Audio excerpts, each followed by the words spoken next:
नमस्कार विद्यार्थी मित्रों, एबीसी ग्रुपनी अंदर आपનું हार्दिक स्वागत है। आज આપણે ધોરણ 9 વિષય વિજ્ઞાન પાઠ નંબર 5 કે ભાઈ સજીવોનો એકમ કોષ ને સજીવોનો મહત્વનો કોષ કોણ છે, મહત્વનો ઘટક કોણ છે? કોષ છે।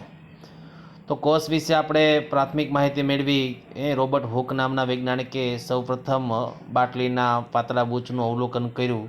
તેને આધારે ખબર પડી કે દરેક સજીવ છે આવા નાના નાના ઘટકોનો બનેલો હોવો જોઈએ।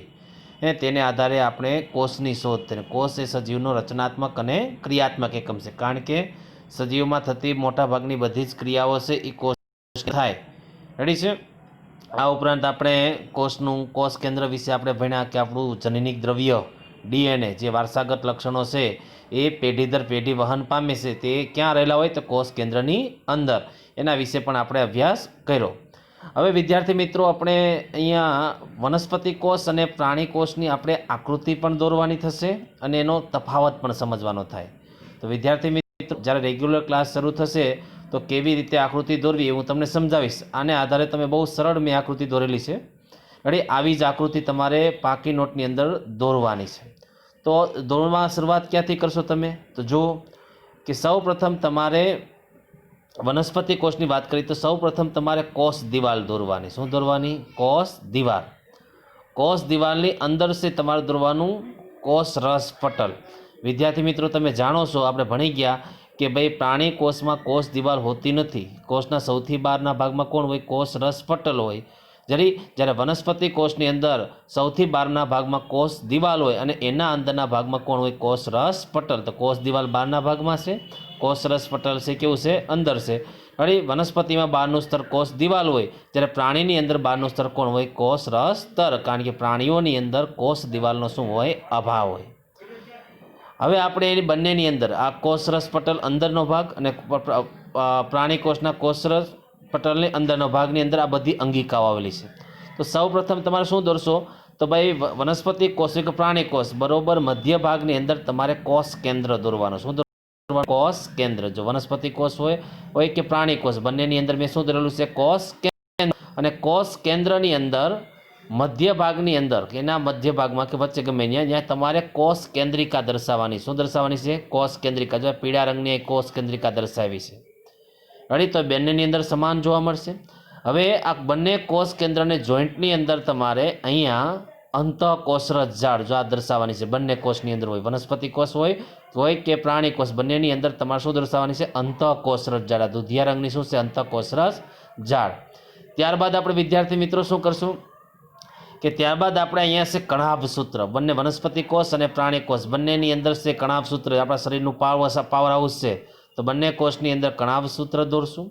ત્યારબાદ બંને કોષની અંદર ગોલ્ગી પ્રસાધન અથવા એને ગોલ્ગી કાય કહેવાય કે બંનેની અંદર આપણે ગોલ્ગી કાય દોરશું, કારણ કે બંનેની અંદર જોવા મળે। કણાભ સૂત્ર પણ બંનેની અંદર જોવા મળે। ત્યારબાદ આપણે દોરશું રસધાની। તો વિદ્યાર્થી મિત્રો ખાસ ધ્યાન રાખવું કે ભાઈ વનસ્પતિ કોષ છે એની અંદર રસધાની મોટી હોય। વનસ્પતિ કોષમાં રસધાની મોટી હોય, જ્યારે પ્રાણી કોષની અંદર રસધાની કેવી હશે? નાની હોય। તો વનસ્પતિ કોષની રસધાની છે મોટી દોરવી, પ્રાણી કોષની રસધાની કેવી દોરવાની? નાની દોરવાની। ત્યારબાદ વાત કરશું આપણે હરિતકણ। તો ખાસ ધ્યાન રાખજો વિદ્યાર્થી મિત્રો, હરિતકણ માત્ર વનસ્પતિ કોષમાં જોવા મળે, પ્રાણી કોષની અંદર પ્રાણી કોષની અંદર હરિતકણ જોવા મળતા નથી। શા માટે? વનસ્પતિ અંદર હરિતકણ હોવાને કારણે તે સૂર્યપ્રકાશની હાજરીમાં પ્રકાશ સંશ્લેષણની ક્રિયા કરી અને પોતાનો ખોરાક પોતાની જાતે બનાવી શકે। આપણે આપણો ખોરાક પોતાની જાતે બનાવી શકતા નથી। શા માટે? કારણ કે આપણી અંદર હરિતકણ નથી।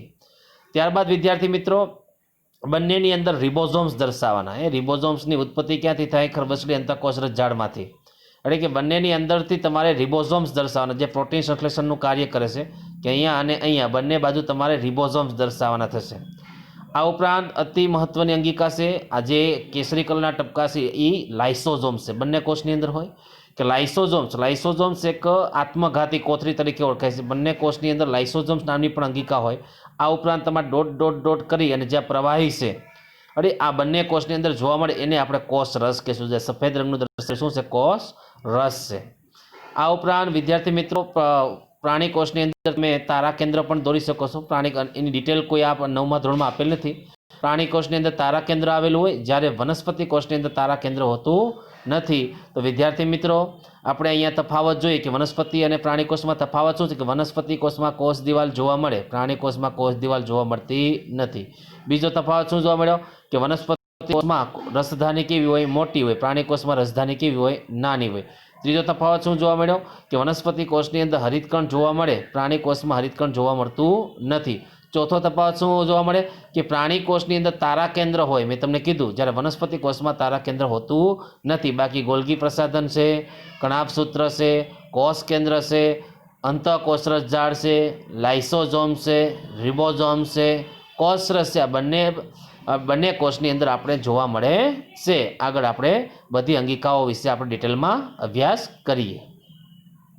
હવે વિદ્યાર્થી મિત્રો આપણે કોષની અંગિકાઓનો અભ્યાસ કરીએ તેની પહેલાં આપણે કોષો છે રેડી છે, બે પ્રકારના, ટૂંકમાં સજીવો બે પ્રકારના આપણે જોઈએ। એક આદિકોષ કેન્દ્રી સજીવો અને બીજા છે સુકોષ કેન્દ્રી સજીવો। આપણે છે સુકોષ કેન્દ્રીમાં આવી, એનો તફાવત છે આદિકોષ કેન્દ્રી સજીવો અને સુકોષ કેન્દ્રી। આદિકોષ કેન્દ્રીને આપણે પ્રોકેરિયોટા સેલ કહેવાય અને સુકોષ કેન્દ્રીને આપણે યુકેરિયોટા સેલ કહેવાય। ટૂંકમાં સુકોષ કેન્દ્રી સજીવો છે પહેલાં કેમાંથી એવા છે આદિકોષ કેન્દ્રી સજીવમાં। પૃથ્વી ઉપર સૌ પ્રથમ આદિકોષ કેન્દ્રી સજીવોનું નિર્માણ થયું, ત્યારબાદ એમનું ક્રમશઃ ઉત્ક્રાંતિ થઈ, એમાંથી સુકોષ કેન્દ્રી સજીવોનું નિર્માણ થયું।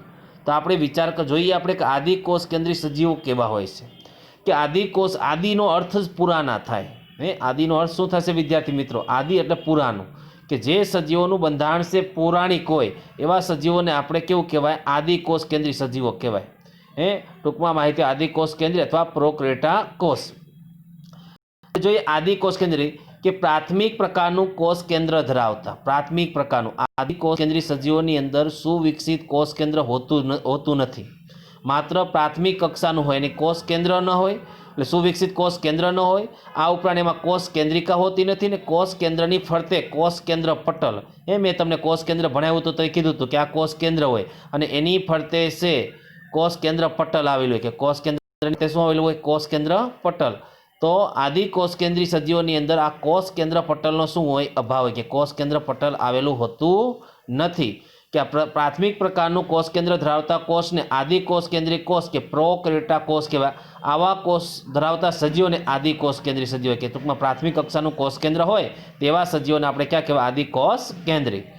તો આવા આદિકોષ કેન્દ્રી પ્રાણીઓ ક્યાં ક્યાં છે? તો અહીંયા આપ્યું છે તમને બેક્ટેરિયા, એટલે કે આપણે જીવાણુ કહેવાય, સાયનોબેક્ટેરિયા એટલે નીલ રહિત, લીલ આપણે શેવાળ કહી, એ આદિકોષ કેન્દ્રી સજીવો છે। તેમાં કોષ કેન્દ્ર પટલના અભાવને કારણે કોષોમાં કોષ કેન્દ્રીય પ્રદેશ ઓછો વિકાસ પામેલ હોય। મેં તમને કીધું કે એની અંદર કોષ કેન્દ્ર પટલ ન હોય, એટલા માટે જેનું દ્રવ્ય છે છૂટું સવાયું હોય, એને આપણે ન્યુક્લિક એસિડ કહેવાય, કે ભાઈ આદિકોષ કેન્દ્રી એની અંદર જે જનનિક દ્રવ્ય છે છૂટું સવાયું હોય, અરે એટલા માટે આપણે શું કહેવાય? છૂટું સવાયું હોય। શા માટે? કારણ કે એમાં કોષ કેન્દ્ર પટલનો શું હોય? ભાઈ અભાવ હોય, અને આ છૂટા દ્રવ્યને આપણે ન્યુક્લિયોઇડ કહેવાય। કોષ કેન્દ્ર વગરના ભાગને આપણે ન્યુક્લિયોઇડ કહેશું। તેમાં કોષ કેન્દ્ર પટલના અભાવને કારણે કોષોનો કોષ કેન્દ્રીય પ્રદેશ ઓછો વિકાસ પામેલો હોય। આવા અવિકસિત પ્રદેશમાં જોઈ શકાય છે, અવિકસિત પ્રદેશમાં માત્ર ન્યુક્લિક એસિડ જ હોય। આ માત્ર શું હોય? ન્યુક્લિક એસિડ, જે ટૂંકમાં એનું એક જનનિક દ્રવ્ય છે, એને આપણે ન્યુક્લિયોઇડ કહેવાય। શું કહેવાય? ન્યુક્લિયોઇડ કહેવાય। વિવિધ પટલમય અંગિકાઓ, કે ભાઈ આદિકોષ કેન્દ્રી સજીવોની અંદર વિકસિત પામેલી અંગિકાઓ, જેમ કે કણાભસૂત્ર છે, હરિતકણ છે, ગોલ્ગી પ્રસાધન છે, અંતઃકોષજાળ છે, વગેરેનો શું હોય? અભાવ હોય। આવી કોઈ પણ જાતની અંગિકાઓ આદિકોષ કેન્દ્રીમાં જોવા ન મળે, પણ આપણે સુકોષ કેન્દ્રીમાં જોવા મળશે। આથી ઘણા કાર્યો કોષ રસીય ભાગો દ્વારા નિર્બળ રીતે આયોજન પામે। ટૂંકમાં બધા કાર્યો અલગ અલગ જગ્યાએ નહીં, માત્ર એક જ જગ્યાએ થાય છે, એટલે નિર્બળ રીતે આયોજન પામે છે। પ્રકાશ સંશ્લેષી બેક્ટેરિયા ક્લોરોફિલમાં કોષ રસીય પટલની પુટિકાલી કોથળી જેવી રચના જોવા મળે। ટૂંકમાં વિશિષ્ટ રચના થોડીક છે કે પ્રકાશ સંશ્લેષી બેક્ટેરિયા છે, ઘણા બેક્ટેરિયા પણ પ્રકાશ સંશ્લેષણની ક્રિયા કરીને પોતાનો ખોરાક બનાવે। બેક્ટેરિયામાં ક્લોરોફિલની કોષ રસીય પટલની પુટિકા કોથળી જેવી રચનામાં જોવા મળે છે। આગળ જોઈએ આપણે 22 નંબરનો સવાલ કે કોષ કેન્દ્રને આધારે સજીવોમાં કોષના પ્રકાર સમજાવો। કે કોષ કેન્દ્રને આધારે સજીવોમાં કોષના બે પ્રકાર પડે। કેટલા પ્રકાર પડે છે? બે। એક પ્રકાર છે આપણે જોયું કે આદિકોષ કેન્દ્રી, અને બીજો પ્રકાર કયો છે? સુકોષ કેન્દ્રી। તો બંનેની અંદર ડિફરન્સ શું છે? કે આદિકોષ કેન્દ્રી, મેં તમને કીધું આદિનો અર્થ કેવા થાય? પુરાના। સુકોષ કેન્દ્રી એટલે કેવા થાય? વિકસિત। તો ભાઈ આદિકોષ કેન્દ્રી વિશે આપણે ભણ્યા કે આદિકોષ કેન્દ્રી સજીવમાં શું હોય? કે આ કોષ કેન્દ્ર પટલની ગેરહાજરીને કારણે કોષનો કોષ કેન્દ્રીય પ્રદેશ ઓછો વિકાસ પામેલો, કોષ કેન્દ્રીય પટલ શું હતું? ગેરહાજર હતું. તેથી કોષ કેન્દ્રીય પટલનો જે વિસ્તાર છે કેવો વિકાસ પામેલો છે? ઓછો વિકાસ પામેલો. જ્યારે સુકોષ કેન્દ્રીય સજીવમાં તેમાં કોષ કેન્દ્ર પટલની હાજરીને કારણે, એના કોષ કેન્દ્રની ફરતે કોષ કેન્દ્ર પટલ હોય તેને કારણે કોષ કેન્દ્રીય પ્રદેશ વિકસિત હોય. આમાં અવિકસિત હોય, ટૂંકમાં કોષ કેન્દ્ર છે આછું એવું હોય, બહુ વિકસિત હોતું નથી, પણ આમાં જ્યારે વિકસિત હોય. આ નાનું કદ છે કે આદિ કોષ કેન્દ્રીય સજીવનું કદ કેટલું હોય? 1 નેનોમીટર 1 માઇક્રોમીટરથી 10 માઇક્રોમીટર સુધીનું હોય. કેટલા માઇક્રોમીટર સુધીનું? અને મ્યુ એમનો અર્થ થાય છે માઇક્રોમીટર. માઇક્રોમીટર એટલે 1 માઇક્રોમીટર એટલે શું થાય? 1 માઇક્રોમીટર બરાબર 10⁻6 મીટર થાય. વિદ્યાર્થી મિત્રો યાદ રાખજો, 1 માઇક્રોમીટર બરાબર 10⁻6 મીટર થાય. રેડી? અને મીટર છે ને 10 ને 6 ભાગ વડે ભાંગો એટલો નાનો ભાગ છે કે ભાઈ આનું કદ છે 1 નેનોમીટરથી 1 માઇક્રોમીટરથી 10 માઇક્રોમીટર સુધીનું હોય. જ્યારે એની સરખામણીમાં સુકોષ કેન્દ્રીય સજીવો છે એ મોટા હોય, તેનું કદ 5 માઇક્રોમીટરથી 100 માઇક્રોમીટર સુધીનું હોય. તેમાં પ્રાથમિક આદિ કોષ કેન્દ્ર કે વિકસિત કોષ કેન્દ્ર હોતું નથી, તેમાં સુવિકસિત કોષ કેન્દ્ર હોય. કેવું હોય? સુવિકસિત કોષ કેન્દ્ર હોય.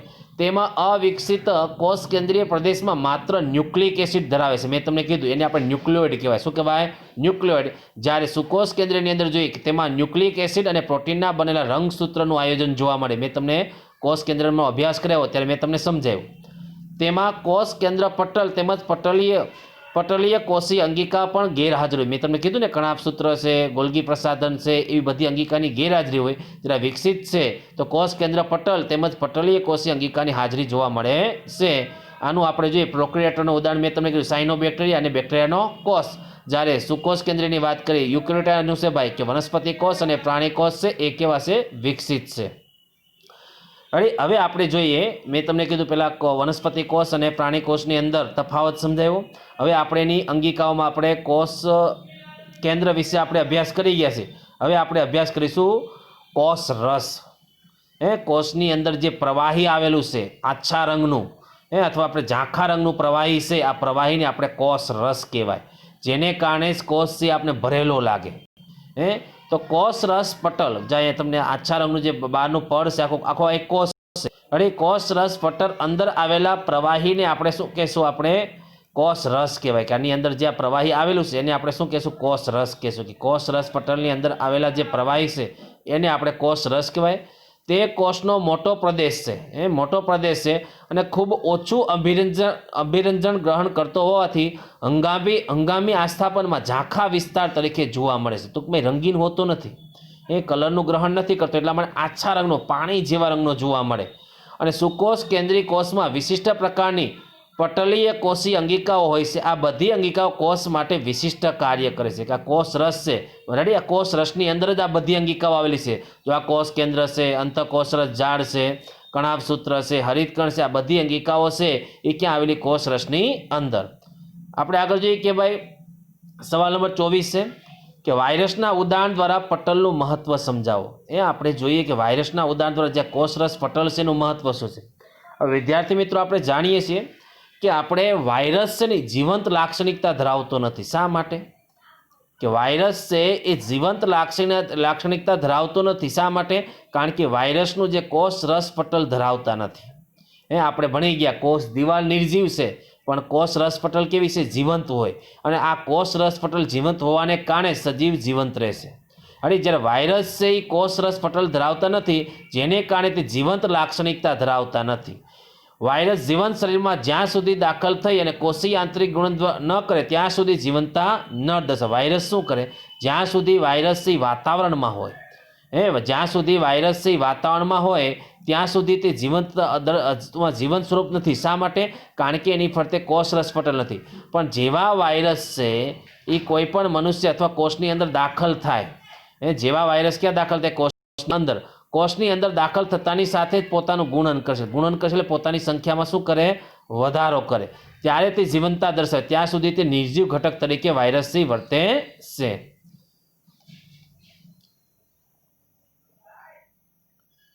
હવે આપણે આગળનો સવાલ છે 25 નંબરનો કે કોષીય અંગિકા એટલે શું? શા માટે કેન્દ્રીય કોષો પટલમાં અંગિકાઓ ધરાવે છે ને અગત્ય કોષીય અંગિકાઓના નામ આપો એ નેક્સ્ટ લેક્ચરની અંદર આપણે અભ્યાસ કરીશું. અસ્તુ. જય હિન્દ, જય ભારત.